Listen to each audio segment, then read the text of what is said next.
Olá, pessoal. Bom dia, boa tarde, boa noite novamente. Estamos aqui no Cinefront número 3. A gente vai falar agora de um filme chamado Nada de Novo no Front. É um filme que esse ano concorre ao Oscar, né? Tá na Netflix. Estreou aí tem algum tempo, mas agora ele está muito bem falado, né? Por conta das indicações ao Oscar. E para falar sobre esse filme e o livro que deu origem a ele, a gente está aqui de novo com Edgar Manioto. Boa Olá, noite. bem, pessoal? Então vamos aí nesse terceiro, né, programa desse novo programa aqui do canal, né, destrinchar esse filme, que é baseado em um livro, que já teve outras versões cinematográficas, e que é assim, é uma obra literária bastante importante e também cinematográfica, né, dessa questão de guerra, né, está entre as obras literárias, o caso do livro, né, está entre as obras literárias sempre comentadas aí quando se fala em obras literárias sobre guerra, né, livros de guerra. Sim. E antes de já iniciar, se você está assistindo e ainda não curtiu esse vídeo e não se inscreveu, né? Faz aí rapidinho, não custa nada, ajudar a gente a melhorar o nosso canal. Bom, esse livro, né, ele foi feito por um autor chamado Éric Maria Remarque, né? No livro ele usa o pseudônimo de Paul Baumer, né? Na verdade, esse livro foram várias memórias que o Éric Maria escreveu, né? Logo após o fim da guerra, né? Obviamente ele sobreviveu e ele chegou num momento em que ele viu que aquelas memórias dariam um livro. Então ele escreveu contando a realidade que ele passou lá nas trincheiras, né? E isso é na década de 20 já. E esse livro ele ficou, como você disse, né, um dos grandes livros lembrados, como se fala em literatura de guerra, justamente pelo teor pacifista, né? Porque até então os soldados alemães eram vistos como heróis, né? Os grandes heróis que lutaram, que apesar da derrota eram grandes homens, né? Eram heróis no sentido clássico, né? Só que o Eric Maria Remarque ele mostra um soldado ali esfarrapado, faminto, né? Com problemas, com preocupações que não eram mais a pátria, mas sim seus companheiros, conseguir comida, né? E tentando sair daquele horror, se livrar daquele horror que era a guerra nas trincheiras da Primeira Guerra Mundial. Ele mostra a guerra como ela é, né, e não a guerra como ela é no discurso.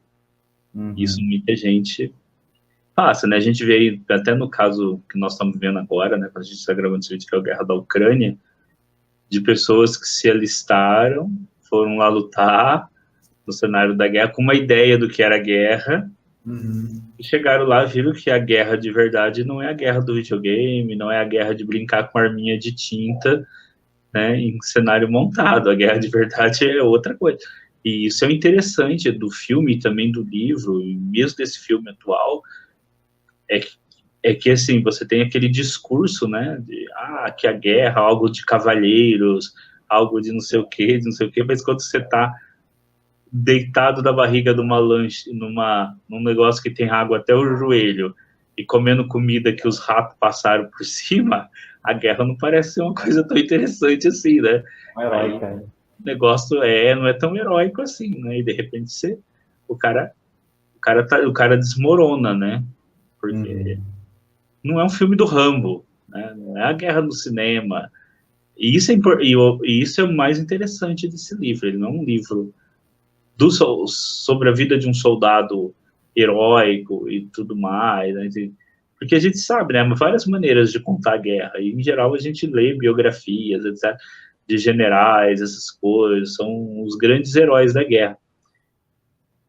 E eu penso, né, Vitor, até assim, que esse livro é interessante, porque, apesar de ser uma obra literária, né, ele parece antecipar essa história oral, né? Essa história popular, essa história que, que vai nas pessoas comuns e não mais a história do...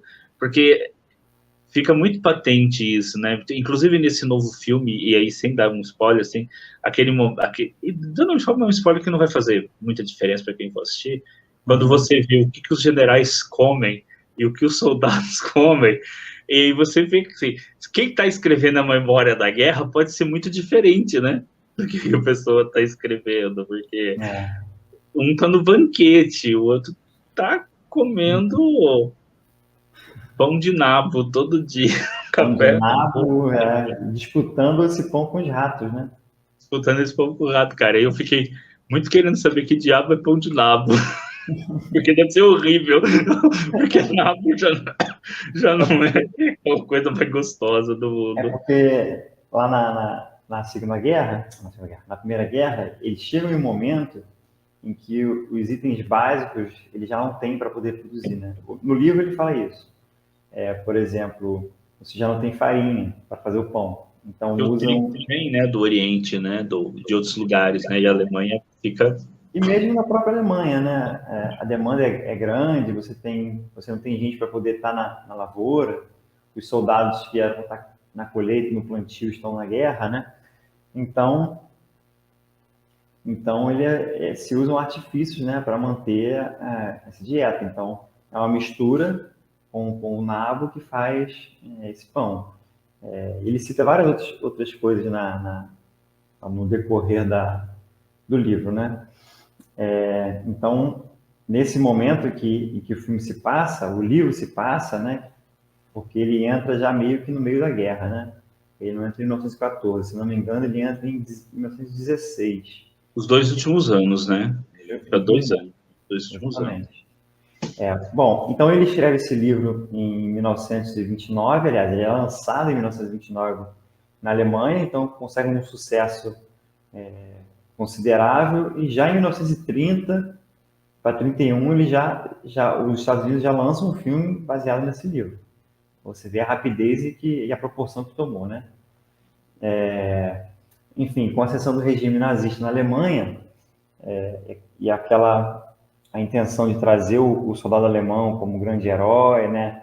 Desde os tempos medievais, passando pelo período do século XIX e tudo mais. Então eles encontram essa obra, né? Que não traz o soldado alemão como aquele herói romantizado que a gente falou agora há pouco, mas traz ele destituído de toda a glória, né?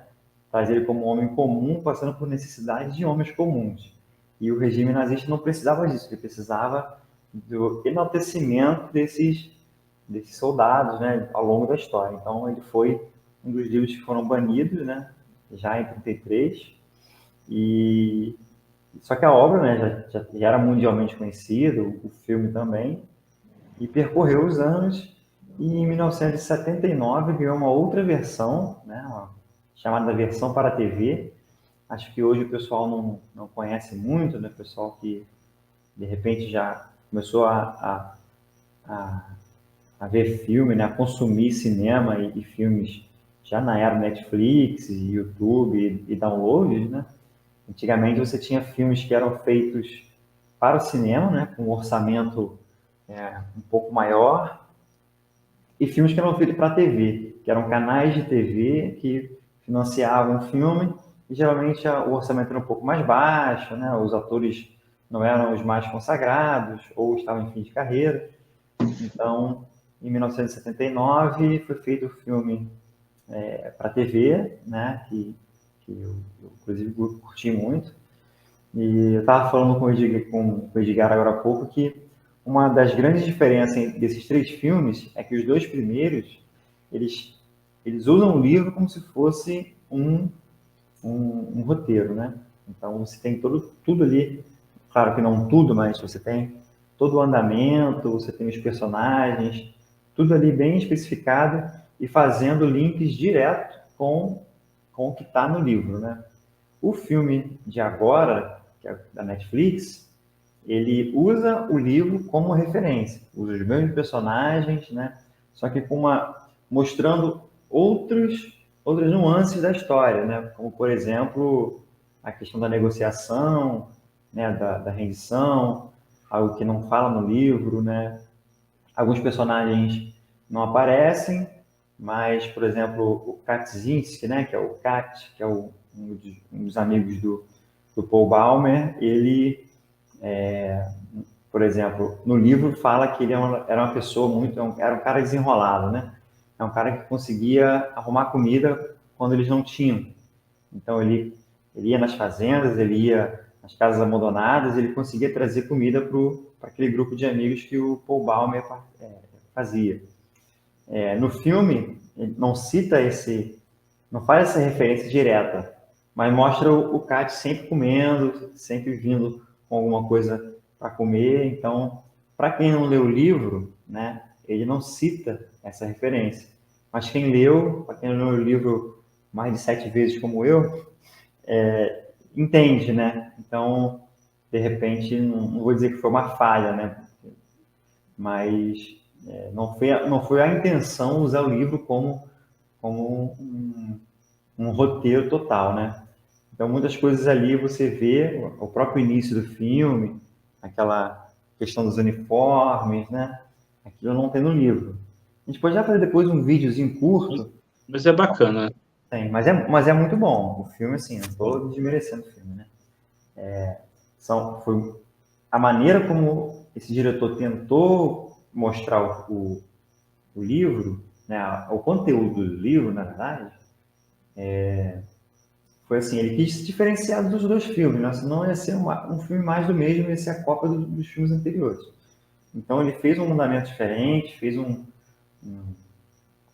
pegou coisas, né, que não existiam lá, mas tinham essa referência do livro, né? Não tem nada ali mentindo, né? Não existe mentira, não existe invenção, né, histórica ali, né? Mas eu gostei bastante dessa adaptação. No início eu fiquei decepcionado, né? Porque eu realmente esperava que ia ser como aquele filme lá de 1979, que o primeiro diálogo do filme é escrito assim, o diálogo, a primeira página do livro, escrita toda, né? De início eu fiquei um pouco decepcionado, mas depois eu vi que não era um defeito, né? Era uma forma de fazer cinema diferente do que eu esperava. Então, o defeito era meu. O cara quis apresentar uma obra, né, como Nada de Novo no Front como uma referência, mas fazer uma obra diferente, né, fazer algo que não fosse só, como você disse, aí, usar o livro como roteiro. Mas ficou bacana, assim, não foi aquela adaptação que foge totalmente do espírito do livro. Né? Ela não foge do espírito do livro, no sentido daquilo que é mais essencial do livro, que é a crítica à guerra. Né? Isso ela não foge, ela se mantém ali. Eu acho que o que seria trágico era se ele tivesse mudado esse espírito, né? Assim, tivesse, por exemplo, colocado a guerra como algo heróico, algo desse tipo, isso seria trágico. Mas não, ele não foge ao espírito do livro, né? Acho que esse espírito de crítica, né, o armamentismo, a guerra, a violência, isso permanece e também neste filme que está na Netflix. O filme é produção da Netflix, né? Sim, é uma produção alemã, né, mas da Netflix. Assim como outras produções, né? A Netflix ela tem uma coisa interessante que ela faz produções fora daquele eixo Estados Unidos, Inglaterra, e França e Alemanha, né? Praticamente todos os países você tem produções nacionais, né? Então isso é bem legal, porque eles têm condições financeiras, né? Eles têm dinheiro, porque todos os países têm gente pagando a mensalidade, então eles têm essas condições. Né? Aqui em casa minha esposa assiste bastante as coreanas. Eu já tenho um pouco de preconceito quanto os filmes. Não é preconceito, né? Não me agradam muito os filmes coreanos, só os de guerra. Mas eu gostei bastante desse filme. Bem legal. Sim, é um filme que, assim, ele já é falado há muito tempo, né? Quando a gente começou a fazer o Frontcast, ainda no formato podcast, apenas áudio, né? O nosso primeiro episódio foi sobre o Nada de Novo no Front, né? Ainda tem nas plataformas digitais aí, né? No Spotify e no seu agregador, você ainda consegue achar esse episódio, né? A gravação ficou bem precária, né, Edgar? eram 4 pessoas gravando, o áudio tem alguns problemas, mas foi um episódio muito bom, foi muito bom. E na época a gente citou, né, que tá um filme aí para chegar, se pensa em fazer um filme, né, mais atual, e acabou que alguns problemas de produção, de orçamento acabaram não acontecendo, mas com essa questão da produção da Netflix, né, esse investimento conseguiu acontecer. Só para voltar aqui, eu falei do Nada de Novo no Front, o filme de 1930, ele ganhou Oscars, né? Ele ganhou de melhor filme, melhor direção, melhor roteiro adaptado, melhor fotografia e melhor fotografia em preto e branco. Né? Esse filme, dessa vez, também está concorrendo ao Oscar, né? Mas vamos ver aí como é que vai, se ele vai ganhar, né? Levando em consideração o momento geopolítico atual, que também que não é, digamos assim, aproximado, né, com o momento de 1930 em diante, pode ser que ele até ganhe, porque existe hoje nessa questão da guerra da Ucrânia que levanta as mesmas questões, justamente da guerra e como ela afeta as pessoas comuns, né? Então talvez o filme ganhe, né, por chamar a atenção da questão da guerra. Porque quem julga não está num plano fora da realidade. Então, muitas vezes a pessoa também está embutida dessa ideia agora de acompanhar a guerra, de ver coisas da guerra. Então, você já assiste o filme, não se torna um filme fora do espírito da época, né? Ele é um filme próprio do espírito da época agora, né, que nós estamos vivendo, né? Que é o período que se fala novamente em guerra e guerra na Europa. Exatamente. Que era algo que a gente não via, assim, não via há muito tempo, não vou nem dizer porque teve a Guerra da Iugoslávia, inclusive tem 3 programas aqui no canal sobre a Guerra da Iugoslávia, mas assim, mas era a guerra de guerrilhas, né, guerra mais, agora, com uma superpotência envolvida e mais uma aliança militar tão grande do outro lado, apoiando um dos lados, isso era algo que a gente não via desde a Segunda Guerra Mundial mesmo. Então, talvez por isso chame a atenção. Verdade. Bom, e esse filme agora está concorrendo, né? Melhor filme estrangeiro, fotografia, som, direção de arte e efeitos visuais. A questão do som é bem legal, né? Que eu gosto de ouvir. As esposa não ouvem bem alto, né? A esposa até reclama. Então, eu gosto de ouvir, né? O tilintar metálico, né? As explosões, você ouve os pedaços de terra caindo, a parte do som me agradou muito, né? Os efeitos visuais também, mas assim, não diminuindo, né? Mas os efeitos especiais hoje em filmes de guerra, essa questão dos tiros, as explosões, isso é meio que o básico que você espera de um filme de guerra, né? De que esse tipo de coisa seja bem feita, né? Então, tudo bem, foi muito bem feito, mas nós que consumimos muito filmes de guerra, eu fiz isso básico, né? Foi bem feitinho, né? E assim, tem algumas cenas. Você falou do som, por exemplo, a cena que os tanques chegam pela primeira vez, ali o som faz toda a diferença, né? Porque ali eles estão enfrentando os tanques, a maneira que os tanques, assim, fica parecendo realmente, assim, como um negócio de outro mundo chegando, né? Um negócio terrestre, né? Chegando, assim. Porque você imagina para aqueles soldados ali, né? Naquela situação, e de repente chega os tanques começam a ser usados nas trincheiras, né? E a pessoa olha aquele negócio que ela nunca viu antes chegando, porque os primeiros tanques eram dos ingleses, né? Estavam utilizando, então os alemães não tinham ainda, né? Então, de repente, aquele negócio chegando, como esses soldados devem ter pensado, né? Ou que hora que ouvi o som. Então, é bem legal essa parte mesmo dos tanques. Você falou do som, eu lembrei dessa parte dos tanques, que eu acho que foi onde o som chamou bastante atenção. Bom, e outra coisa, né, a ser dita, né, é que esse filme, como você falou, né, ele está num momento um pouco parecido, né, porque ele foi um filme no momento pré-Segunda Guerra e hoje ele está num período, vamos dizer assim, né, pré quase uma Terceira Guerra, né. Só que ele veio de um... Não. Hã? Espero que não. Espero que não, né? Porque dessa vez a coisa é pior, né? Porque existem armas nucleares, afinal de contas, né? Sim. E eu acho interessante também a gente falar sobre a questão do justamente da guerra da Ucrânia, né? Porque ainda se preocupa, assim como os nazistas queriam, né, a glória, queriam colocar o soldado como alguém que é talvez até extraterrestre, quase, né? Tá muito além do que um ser humano é capaz de ser. Né? A gente vê isso hoje, só que eu não acredito que ele vai ter, que ele está tendo o mesmo impacto que teve em 1930, né? Porque justamente por aquela questão que eu te falei, não tem ali o horror, né? Mas não tem o discurso. Né? O discurso não está tão explícito quanto estava no filme de 1930, no filme de 1979 e no próprio livro. Não tem o discurso do horror, explicando o horror, né? Ele só mostra. Então, só mostrar na sociedade atual talvez não gere uma crítica. Né? Não sei se você me entende. E se você concorda, né?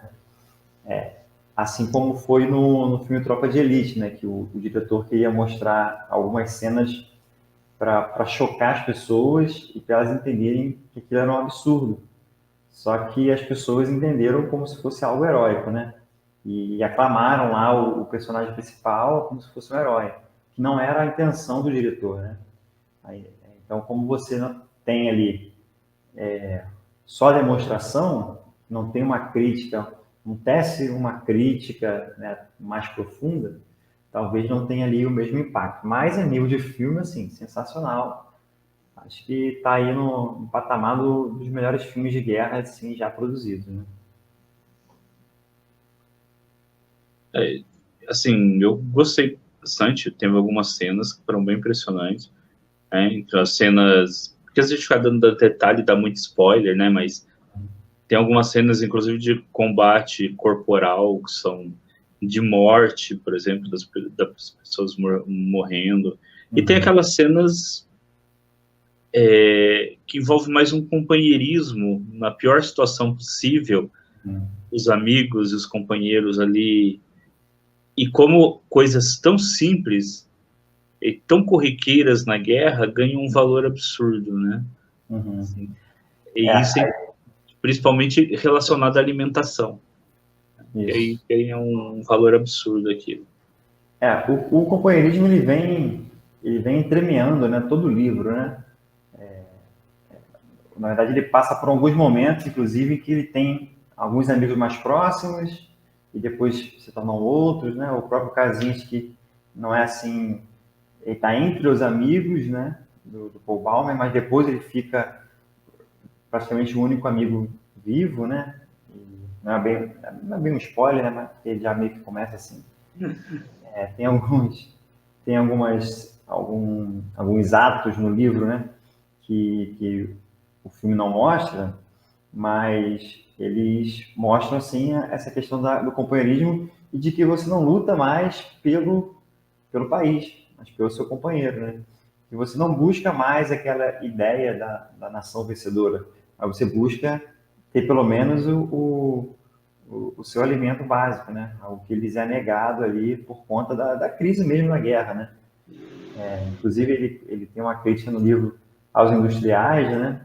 Como você falou, né? Os generais estão lá tecendo ali o fio da história, né? Comendo lá um banquete e tudo mais, né? No livro fala um pouco disso, fala que os industriais estão com barriga cheia enquanto eles morrem de disenteria por conta dos enlatados que é feito cada vez com menos produtos e mais água. Então, tem várias críticas do tipo, né? Tem uma crítica no livro que eu acho bastante engraçada, que eles estão conversando e um dos soldados cita que uma maneira de se decidir uma guerra seria botar os líderes com um pedaço de pau em um estádio, né? E quem saísse vivo ali, o país era vencedor. É trágico, mas é engraçado, né? Acaba sendo engraçado. Mas, assim, de todo modo, o filme é legal, os atores também agradam, né? Porque cara, uma produção desse nível, né, os atores, tem que ser alguém que passa por uma peneira, vamos dizer assim, né, uma seleção muito boa, né?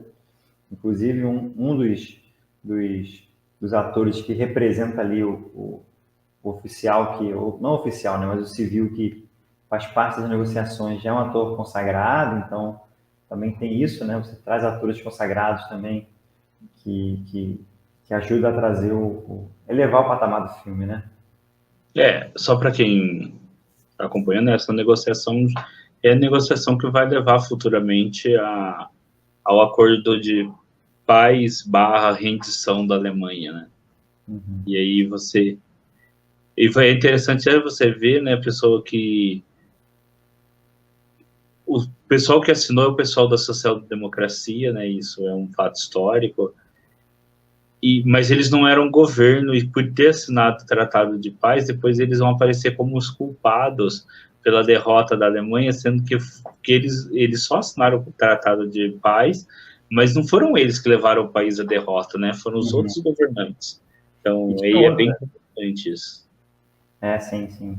E tem outra coisa interessante ali, né? Que esse trem, né, em que eles assinaram lá a rendição, esse trem foi o mesmo que Hitler fez questão, né, de ser levado para os franceses assinarem a rendição deles lá na invasão de 1940, né? Foi uma vingança, assim, como é que fala? Visual, não é bem visual, simbólica. Uma vingança simbólica do Hitler de fazer com que fosse assinada a rendição da França no mesmo trem, né, em que os alemães assinaram na Primeira Guerra.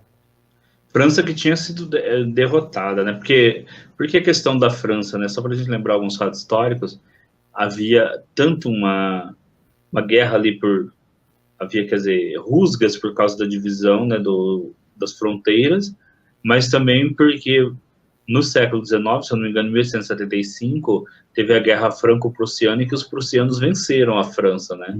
Então ali os generais, na Primeira Guerra Mundial, os generais franceses, o pessoal que tinha que assinar o Marechal, o Acordo de Paz, né, também não cedeu nada para a Alemanha, tipo, se vingando da derrota que eles tiveram em 1875. Então é uma longa história de conflitos e guerras entre França e aquilo que hoje nós chamamos de Alemanha, né? Uhum. E para quem não está muito habituado na questão da Primeira Guerra Mundial, né, ela foi uma guerra que teve uma das suas grandes marcas, né, a, a Guerra das Trincheiras, né, chegou num ponto em que os países fincaram o pé num local, cavaram trincheiras ali, e ficou uma grande disputa para ver quem invadia a trincheira inimiga e conquistaria o território atrás dessas trincheiras, né? Algo que se mostrou muito ineficaz, né? Porque eram posições que ambos os lados, né, deixavam bem protegidas, né, bem fortificadas. Então, ali você pode ver que no filme, né, tem ambos os lados, você tem abrigos, você tem ninhos de metralhadora, você tem arame farpado, tem sacos de areia, né? Eram posições. Morriam centenas todo dia, né, tentando atravessar essas trincheiras, quando não milhares, e ao longo dos 4 anos de guerra, né, centenas de milhares, sendo que, ou mais, né, acho que está na casa dos milhões, sendo que eles não conseguiram, praticamente nenhum dos lados consegue, assim, ter avanços significativos para levar o inimigo à derrota, né. Aí só no final da guerra, com a chegada, com ele mesmo fala isso no filme, né, de 250 mil americanos todo mês, né, que eles percebem que não vai dar, porque agora os europeus têm um país enorme, fornecendo soldados infinitamente, né, então aí eles percebem, bom, não vai dar, né, agora que os Estados Unidos entraram na guerra, né, e assim, foi o time, né, porque a União Soviética sai e os Estados Unidos entram. Se a União Soviética tivesse saído 1 ano ou 2 antes da guerra, a França e a Inglaterra não teriam resistido, não. Eles teriam tido que capitular eles, né? Porque, assim, a Alemanha... Ainda era a Rússia, né? É isso, a Rússia. É que quando sai já é a União Soviética, né? Quando sai já é o Lenin já está no poder. É. Né? Quando sai já é a União Soviética. Porque o governo interino, né, que toma poder depois da Revolução, que ele primeiro é um governo mais liberal, ele justamente vai cair, os bolcheviques vão conseguir derrubar ele, porque ele continua a guerra, né? E um dos pedidos era justamente que a Rússia saísse da guerra. Uhum. Mas agora, se oficialmente era União Soviética ou não, eu acho que a União Soviética foi criada oficialmente em 1921 ou 22, eu já não Acho sei. que é depois da Guerra Civil, né? Inclusive, a gente tem um episódio sobre a Guerra Civil aí, russa, né? Que é a guerra que ocorreu após a Revolução de 1917. Bom, aí voltando para o filme, né? As trincheiras são muito bem retratadas, né? O trabalho histórico ali foi bem feito, né? Claro. E essa questão das trincheiras. Hoje ainda você vê, né, lá na guerra da Ucrânia, muito do que se era feito na guerra das trincheiras da Primeira Guerra sendo feito lá na Ucrânia. Por exemplo, o desenho em zigue-zague das trincheiras, né, para você conter melhor uma onda de ataque, né, entre outras coisas. Eu vi alguns vídeos de soldados, né, com água até o joelho, como você falou mais cedo, e, cara, é impossível não remeter à Primeira Guerra, né? Você está lá numa posição estática, né? Durante muito tempo a guerra da Ucrânia ficou nessa questão estática, né? Das forças não conseguirem se infiltrar, e os bombardeios, né? Que deixavam os soldados aterrorizados.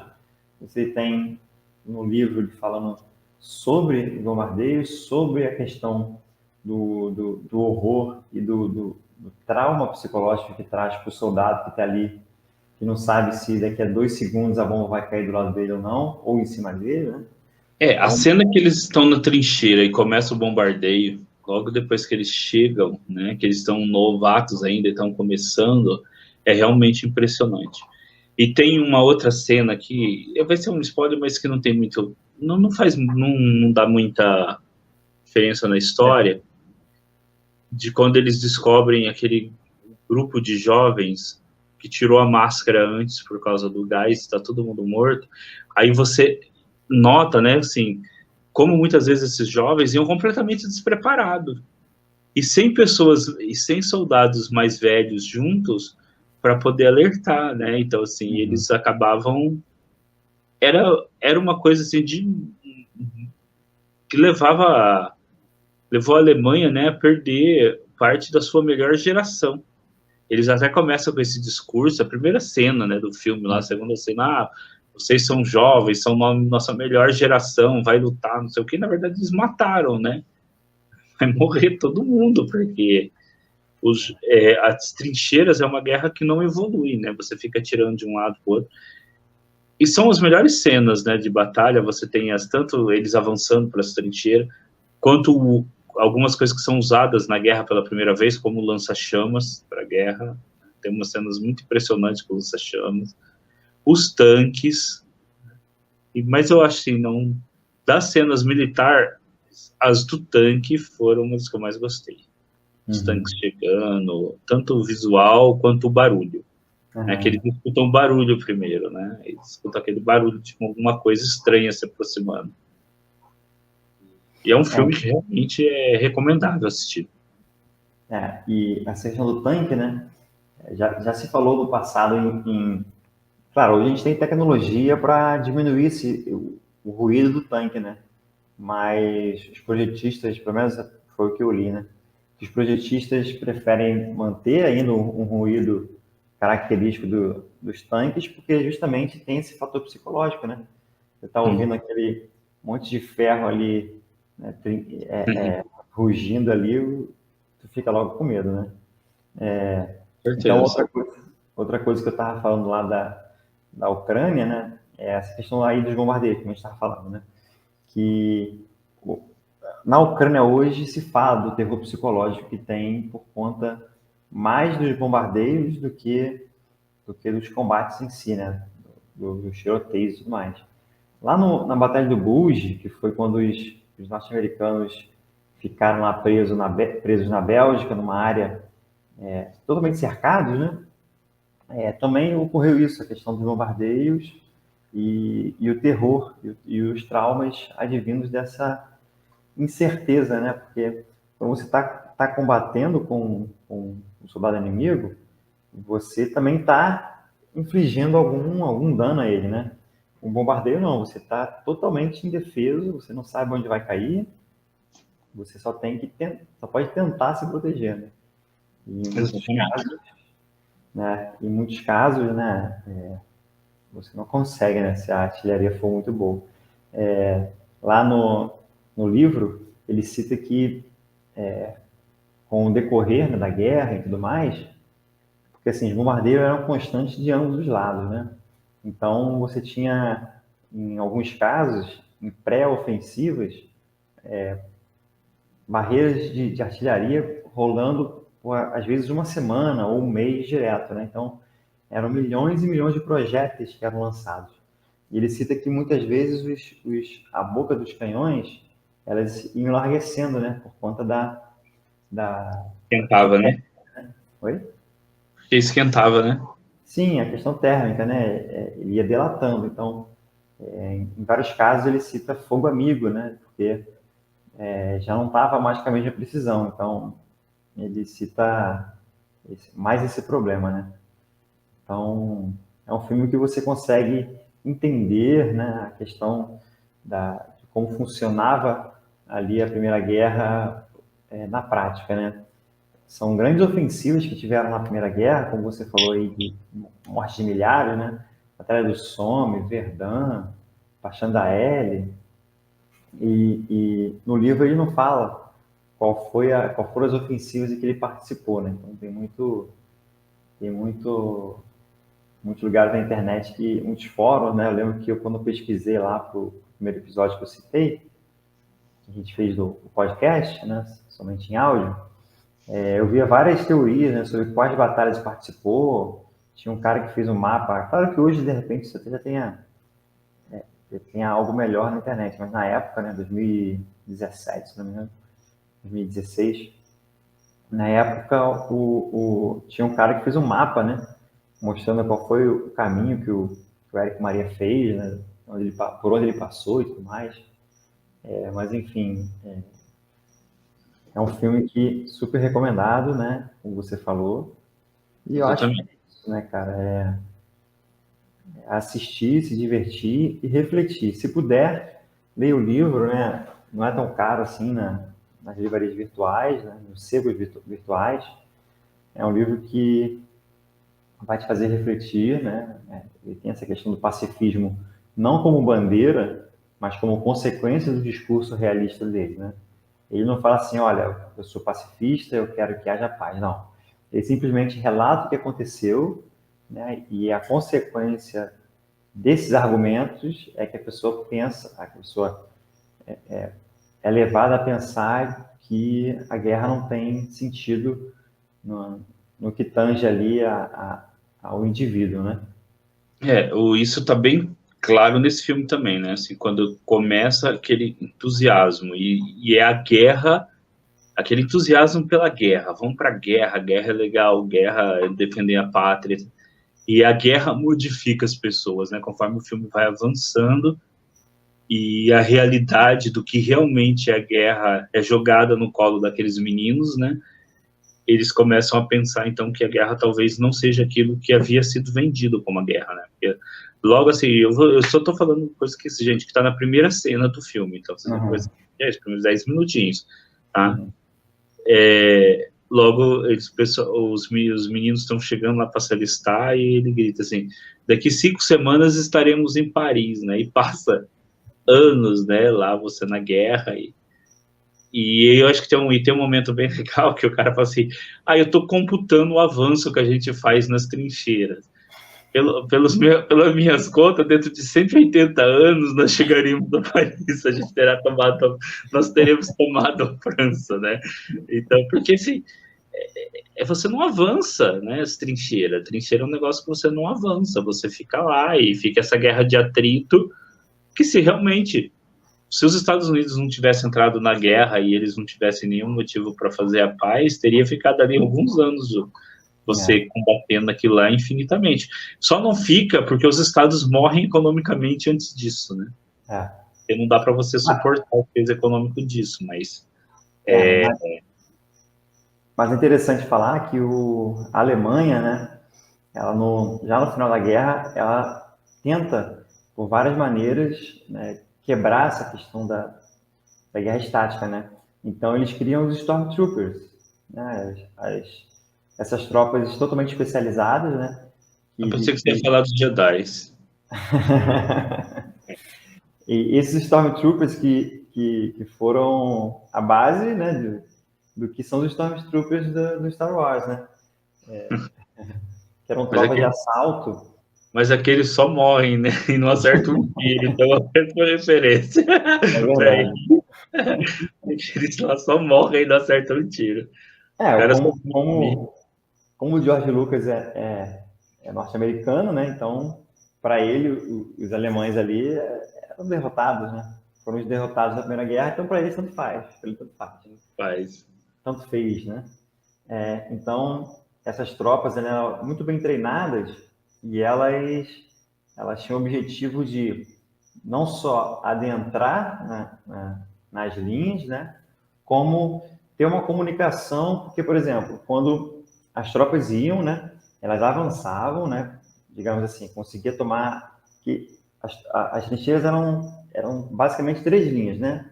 A primeira linha, a segunda linha, que já era meio que uma base de reforço, e a terceira linha que era quase uma retaguarda, né? Então, à medida que as tropas iam avançando, né? As tropas de reforço elas vinham no contra-ataque e expulsavam o invasor, né? Isso acontecia de ambos os lados. Só que quando você identificava, né, que tinha um ponto fraco, você não tinha condições de passar isso para o seu comando, que estava lá na sua trincheira, né, e pedir a ele para reforçar aquele ponto, para continuar adentrando ali, né. E o que tinha os Stormtroopers? Eles tinham oficiais de baixa patente, né, tenentes, basicamente, em que eles tinham a autonomia, né, de comandar as tropas e, inclusive, de pegar tropas que estavam ali ao lado deles para poder reforçar ali o ponto fraco, reforçar a quebra do ponto fraco, né? Eles estudavam antes onde era o ponto fraco, eles iam com essas tropas especializadas dos Stormtroopers e os oficiais ali, eles tinham essa autonomia de decidir coisas na hora, né? Porque um dos grandes problemas que eles tinham eram essas decisões, né? Que até a informação voltar para a trincheira e voltar para a linha de frente de novo era um tempo que se perdia que o inimigo lá contra-atacava, né? Então, isso se mostrou, de certa forma, eficaz, né? Eles foram aprimorando, só que não deu tempo por conta da derrota, né? E outros países também. Estados Unidos, principalmente, né? Exato. Não só homens, mas também suprimentos, né? Muitos suprimentos, né? E os outros países também tinham, né, estudos e até colocados algumas tropas desse tipo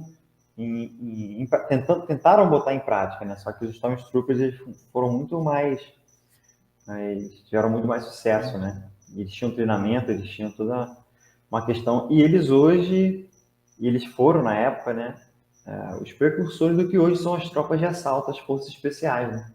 Eles foram basicamente as primeiras forças especiais dos grandes exércitos do mundo, né?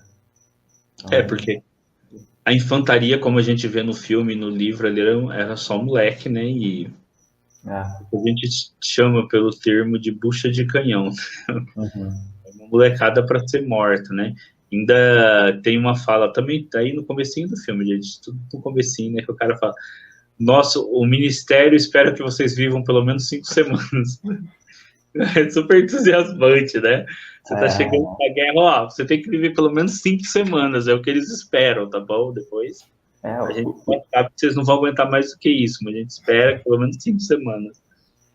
Os soldados das primeiras levas, né, de 1914, não sobraram quase nenhum. né? Quase nenhum dos soldados que estavam lá no início conseguiram fazer 4 anos de guerra, né? Basicamente, só quem mudou, foi para a retaguarda, fazer outra coisa, né? Quem recebeu algum ferimento e saiu, conseguiu sobreviver. Porque assim, E foi ficar lá pra do cá. início ao fim, quase ninguém conseguiu, né? Mas é um filme muito bom, gente. Assim, assistam, vocês vão gostar. Filme de guerra bem legal. Tá? E um filme alemão, né? Uhum. É um filme de guerra bem legal e dá uma outra perspectiva sobre a guerra e sobre a Primeira Guerra Mundial, que foi uma guerra terrível, né?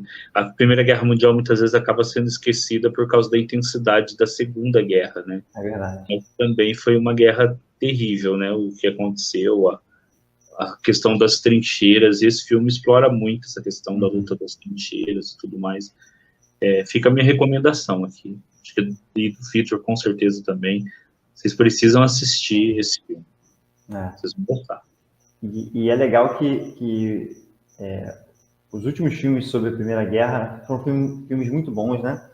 1917, aquele do O Cavalo de Guerra, né, que é da Disney, O Passchendaele, que é um filme canadense, embora tenha muito romance, mas tem as partes de batalha bem interessantes, né? Então, são filmes que de repente a gente vai estar falando mais para frente também aqui nesse Sim.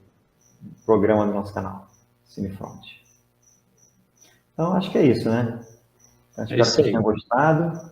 Chamo para quem chegou até o final, né? Chamo novamente para se inscrever no canal, dar o like aí, comentar, Apertar o sininho. apertar o sininho para receber aí os vídeos em primeira mão. Beleza? Beleza, então, pessoal. Até o próximo Cinefront 4. Beleza, até mais.